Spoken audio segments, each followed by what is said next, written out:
I'm Lynn Sweet, the Chicago Sun-Times Washington Bureau Chief, in conversation with Sun-Times columnist Neil Steinberg. The topic today, Gary McCarthy and his run for mayor. Neil, we just finished the Illinois primary, and now we're already on to the Chicago mayoral election of next year. I mean, we still have the November election, but let's focus on Gary McCarthy a little bit, because I know you've been writing about him for years, and I have. It's going to sound maybe like a frivolous question, but I kind of think it's important in the political context. Neil, Gary McCarthy was born in the Bronx, and politically, he sounds like he was born in the Bronx. It's about public service, Fran. As you know, I spent 35 years in public service. That's what really drives me. So, can we discuss a little bit, can a Bronx accent win the Chicago vote? Chicago is traditionally the place where New Yorkers come to die. It's business politically. I mean, Nathan's Hot Dogs didn't make it here. Howard Stern was never a big deal. Limelight closed. Chicagoans are very proud.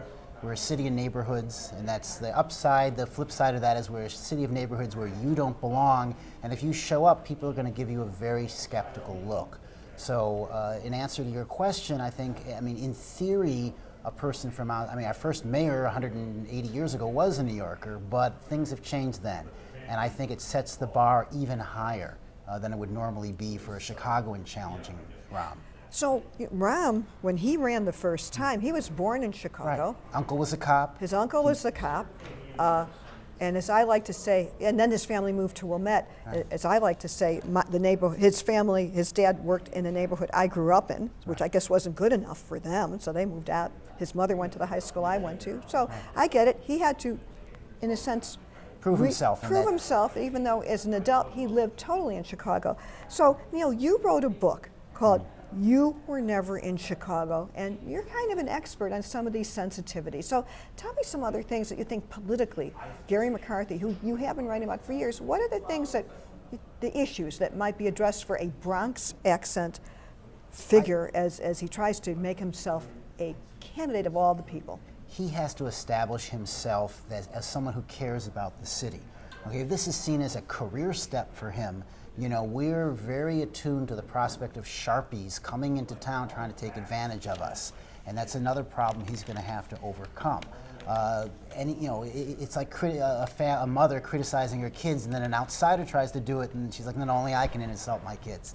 And well, that's kind of interesting. And I know that even you in your own writing, Cleveland-born Neil Steinberg, he lives in the leafy suburb of Northbrook. Yeah. I'm always above boards with that because, and I do give McCarthy credit. If you look on his website, in his first line, he says, I was born in the Bronx. And so at least he doesn't try to hide it. So whatever savvy he's bringing to the table, he's savvy enough to know that you have to admit your faults up front. Well, you know, one thing too is when he says, he's kind of going on this Chicago needs change theme. And we've seen it before in politics. The change is always elect me. Right. No matter what on it. But he has a persona as a cop. And the base vote, you would think, would be other policemen in Chicago. Do you think that is an appeal that is a starting point to prove your Chicago-ness, especially given all the controversy with the Chicago police? And I'm not looking necessarily for a political analyst, but I'm putting you in the role here of every person. If you talk to police officers, if you read police officer blogs like Second City Cop. And you do. So give me the report of that They vibe. hate him. Okay, Yeah. They hate him. I won't go into they bring up all his personal baggage. He does have issues that many people have. And so that it isn't like, oh, our beloved boss is coming back to run us.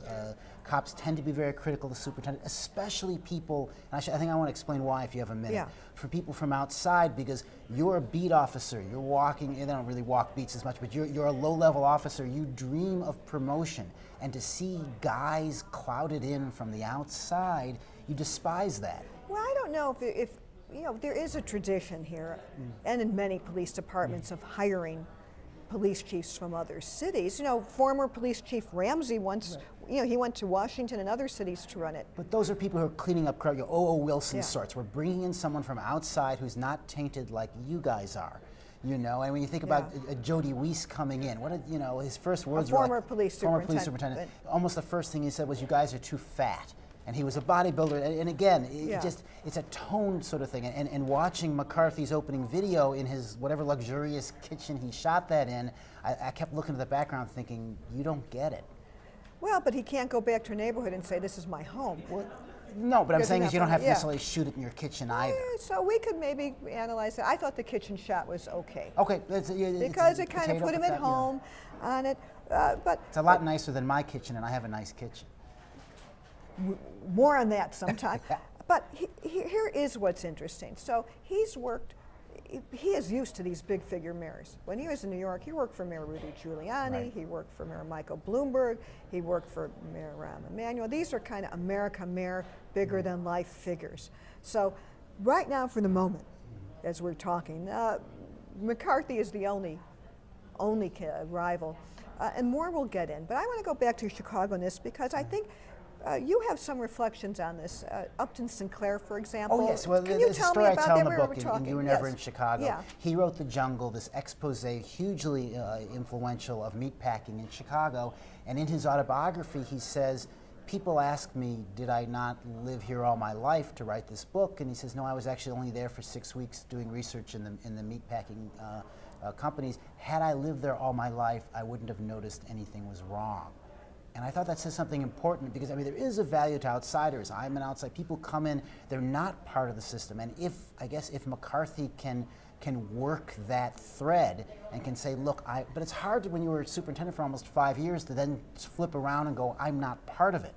So any accomplishment he's made, and he's listing the lowering crime and things, that's him being part of it, and yet he wants to say he's not part of it because he's from the outside. So he wants it both ways. He wants to run against the mayor, right, who appointed him, who in other political circumstances, Rahm would take credit for this police superintendent's accomplishments.